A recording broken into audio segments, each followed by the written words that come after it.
welcome back to another video in engineering analysis. So we're going to continue with our calculus review practice. And last video we saw the rules for exponentials and for trigonometric and some identities. And today we're going to be covering integration by substitution and by parts, which are some of the methods that you guys basically learn when you do calculus. So if once again, if you don't remember, I suggest you go back and review your notes because to be honest, this whole class of differential equations deals a lot with integration. Um, it's basically one of the steps that you need to do whenever you're solving multiple problems. So if you don't know how to solve by integration, then you're gonna be struggling in this class when you're trying to solve the problems. So let's start with it. So I have here a problem. We're doing a indefinite integral. You can see it's indefinite because we don't have what the limits. So it's basically like an antiderivative. So we have here x over x squared plus 1, and we're going to be solving this through the method of substitution. Now you can see I already have some of the steps here present. But let me just walk you through some of the common mistakes that students do that I see a lot happening. So you guys gonna have it in video. You guys can remember this so that you guys don't commit the same mistakes, hopefully. So, quick question. If I have the terms like this, and I see it like, oh, I have x on top, and then the bottom I have x squared plus 1. Is it okay for me to say like, oh, it's x, I'll cancel this one and cancel with this one, and then I'll be left with the integral of 1 over x plus 1, and I'll use that. Is that correct? Yes, no? What do you think? I'll give a couple seconds to think. You can pause the video, do yourself, and think. If you think this is correct, let me tell you that you are wrong. You cannot do that. And I see multiple students do that. I see like they just say like, oh, it's x, I'll cancel with this one, and I should be good. Or sometimes it's they do like, oh, it's a plus 1, so I cancel this plus 1, this plus 1. But yeah, no, that's not how it works. If it was backwards, if we had it where it was instead the integral of x squared plus 1 and in the bottom the x, then here you can in fact cancel this one and this one, and then you will only be left with x plus 1, because basically it's like if you were breaking the x squared over x plus 1 over x, well, you would have been left with x plus 1 over x, something like this. But yeah, no, this is not the case. So whenever you have this one, please think before you do anything. Remember, all of this goes together. You can do like a parenthesis to remember yourself, but just FYI. All right, so first step, whenever we do integration by substitution, we select whatever our u will be, or u term. So in this case, we're going to say that u will be equal to x squared plus 1, everything together. And now that we know what our u is, we're going to derive u with respect to x. So then we're going to have du, right? Derivative of u will be, in this case, we have x squared, so that will be 2x. And then for 1, it's just a the derivative of a constant is 0. So therefore, we only have du equals to 2x dx, which this then becomes du over 2, so that this is equal to x dx. So basically what we want to do is we want to rewrite this so that this is the same that we have here on the top, as you guys can see. So once we have this part, we can substitute back into the equation, and now our equation will be the following. We're going to have the integral, so that x dx will be now du over 2 over x squared plus 1, which we already know that's u. And we can rewrite this so that du over 2, we can factor out that 1/2, and then we'll have du over u. And now we can solve that integral. So we have that integral. So let's write it. So this integral, this will be 1/2 integral of 1 over u. And the u, same thing, just rewrite it here so you can see it easy. And whenever you're taking 1 over u or du over u, this is, if you follow the identity table, so if you remember, for this case, it will be 1/2, which is bring it from the other side. And then integral of 1 over u du is just natural log of u. And because this is an indefinite integral, we should always add that constant integration plus c. So we are almost done. Now we need to substitute whatever that u was. And then our final answer will be 1/2 natural log of x squared plus 1 plus c. And this is our final answer. Any question that you guys might have, you guys can maybe put in the chat, or you can let me know when you see me in class. But this should be pretty straightforward. So that's the integration by substitution. And if you need to go slower, you can watch the video, put pause, do it yourself, and then go ahead. And let me tell you that this example will come out later on. It's gonna look something pretty similar, so you guys already know kind of what to do. So that's integration by substitution.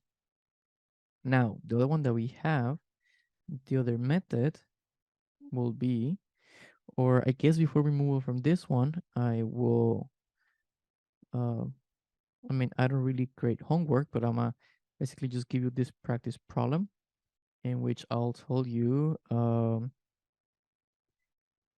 basically, let me check if I can find it.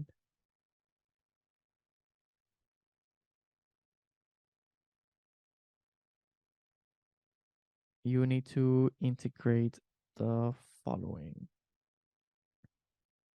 It will appear here on the screen. So this is 3y squared plus 2 over y cubed plus 2y dy. Yeah, this is what you need to integrate. This will be kind of your practice. So make sure you have this one for next time, because you guys basically will be using this. So this one, I'm letting you know, it will use the method of substitution. So please solve it and let me know what you get. You can show me later on in class. All right, so that's substitution. So then the next method that we have is integration by parts, which I know it's everybody's favorite because it's super easy, right? No, I'm kidding. I know nobody likes this method because it's pretty strict. It's honestly pretty complicated. I'm writing here the formula. You can see in order to solve something by parts, we have the integral of u dv, which then you can solve it by doing u times v minus the integral of v du. And then if this one hasn't stopped, then you have to do it multiple times and then multiple steps, and then your integral becomes super tedious, a lot of work, your paper gets filled, and then it's easy to make mistakes with the subtracting integrals and so on. So what I'm going to show you is a quick method, an easier method that's going to make this so much easy, honestly, like a whole lot. And this is basically the method that it's used for this class. All right, so before we do that, we need to identify first which one is going to be our u, right? Because we have two terms here. We have x squared, and then we have cosine of 4x. So which one of these two is going to be our u or v? And using that, we're going to use this Layet method, or I learned it as late, but most other students told me it was Layet. But either or, it's basically the same. That I think just stands for something else. So following that method, I'm gonna write it here. So I'm gonna teach it as a late, as I know it, because this is only terms that I've seen so far in this class. So using the late, we have L that stands for logs. We have our A, which stands for algebraic. We have our T, which stands for trig. And then we have our E, which start exponentials. So basically, if you have terms that are logarithms, logs like a log or a natural log, it goes like this. So this one's on the top have the top priority to be integrated. So this is the terms that have high priority of you. I would not integrated. This is the ones that you have the highest priority of selecting as your U. And then you will see what's next. So then the I, once again, for the light, for like an inverse, something like that. Then the algebraic in this case will be all your algebraic terms, which are x or x squared, x cubed, and so on. All the terms that have x's on them, x to the nth power, basically. Your tricks, you know them. Let's say you have something like sine, cosine, tangents, and so on. And then the exponential is, of course, e to the x or e to the something, actually any other coefficient from the x. So basically, that's the way that you select your u. So based on this, out of these two terms that we have, x squared and cosine of 4x, based on the hierarchy of which one you should select first, with 1 being the top and 4 the least, which term then should I select as my u?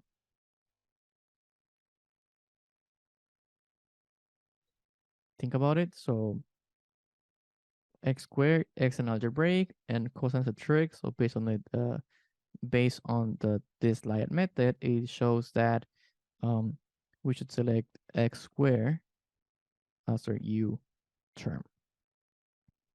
And basically, if that's the case, then we have VV will be the other term, which will be cosine of 4x, which we have here, dv and u. We selected both of them. So that's a pretty method. I mean, everybody that uses this method, whether that's the regular formula or what I want to show you, it's the same process. You have to select your u and your dv. And then this is where things start getting easier with the method I'm going to show you, the method of using like a little table. So I'm going to draw a table here, something like this.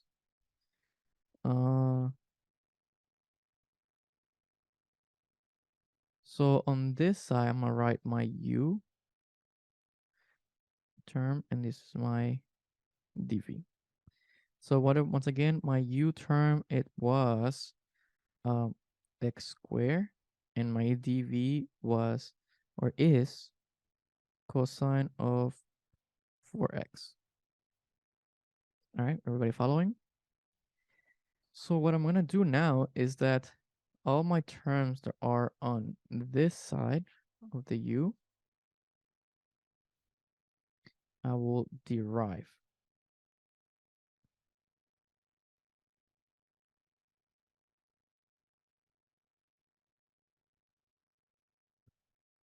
Right over here. I'm going to derive all of these terms.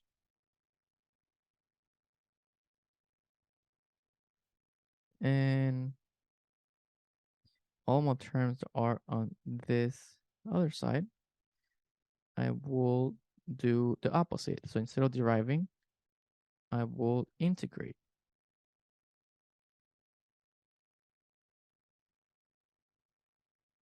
We'll integrate. So that's basically what I have here. So I will derive u and integrate v prime or dv. So let's do that. So let's integrate this. So we always do this one. So we have x squared. So the derivative of x squared will be 2x. And I will do it again. I'll basically do it again until I cannot derive further. In this case, until I reach 0 deriving. So 2x, if I derive again, I get 2. I derive again, and the derivative of 2 is 0. This is where I stop. So basically, I would have to do like 3 integrations, and using this regular method that everybody knows, it would have been pretty tedious and long. But using this table, I can do all of them at the same time. So we derive x squared. Now we're gonna integrate cosine of 4x. So if we integrate cosine of 4x, the antiderivative of cosine of 4x will be sine of 4x. And instead of multiplying, like when we derive, since we are integrating, we're gonna be dividing by 4, so the chain rule. So once again, you can see if we go up, if we go like this, is deriving, at least on this side. So the derivative of sine is cosine, and the derivative of cosine is negative sine. But since we are anti-deriving, we're integrating cosine, then basically we are going backwards. So cosine integrating becomes sine and so on. So let's do one more. Anti-derived sine. So it will be negative cosine of 4x over 4 times, also divided by 4 will be 4 times 4, that will be 16.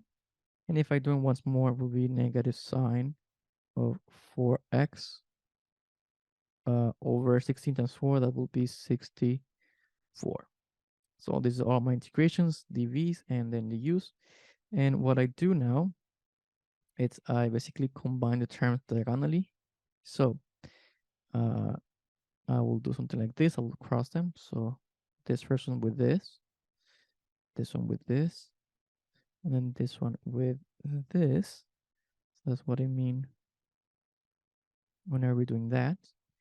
So basically the first term I will always start plus. So the combination of x squared times sine of 4x over 4, I will multiply times positive 1. My next term, I will multiply times negative 1. And my third, I will multiply against times of positive 1, and so on. So it will become plus, minus, plus, however many terms you have, it will always be plus, minus, plus, minus, plus, minus, plus. So we have this, right? And just mark that this is what you're doing here on the red. So now that we have our terms, you can see we have less space. We have already done the whole integral. So let's just write our terms here. And we have that from all of this, we basically get x squared times sine of 4x over 4 times positive 1, because it's the same. And then we have minus, right, because that's the next sign that's there, minus 2x times negative cosine of 4x over 16. So because we have a minus minus, that will make it a plus 2x of cosine of 4x over 16. And then we have plus, all right, at the next sign, right? So once again, we have plus, minus, plus. So plus 2 times negative sine of 4x over 64. But because we have that negative, so times that, it will become minus. And this is what we have. Or let me just add this in the regular signs that we have. So this will be minus, this will be minus, and based on this yellow signs, this will be a minus, this will be a plus, right? So that's this is a plus, minus, plus. These are those these signs are these ones, minus, plus, plus. And then once we, minus, minus, minus, plus, once we basically simplify them, we're gonna get here then that the integral of x squared times cosine of 4x dx is equal to x squared times sine of 4x over 4 minus makes it a plus 2x cosine of 4x over 16 plus minus makes it a minus 2 sine of 4x over 64. And this is the answer to our problem. So this was integration by parts. So the next one that I will give you to practice, let me just check real quick.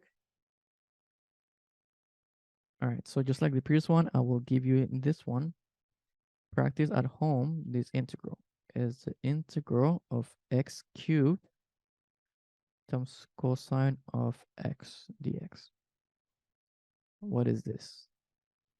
Oh, and I almost forgot in this problem. I was about to finish. I almost forgot that we need to add that that plus c, right? We need to add that plus c here because this is an indefinite integral. So we need to add this plus c, right? And this one over here too. Let me just zoom in a little bit more. And we have here that plus c, that constant of integration. So yes, don't forget to add that plus c whenever you're doing indefinite integrals. That's it. I will see you in the next video where we're going to be covering the chapter 1, differential equations, which is a method of solution by variation of separation of variables. I'll see you guys in a little bit.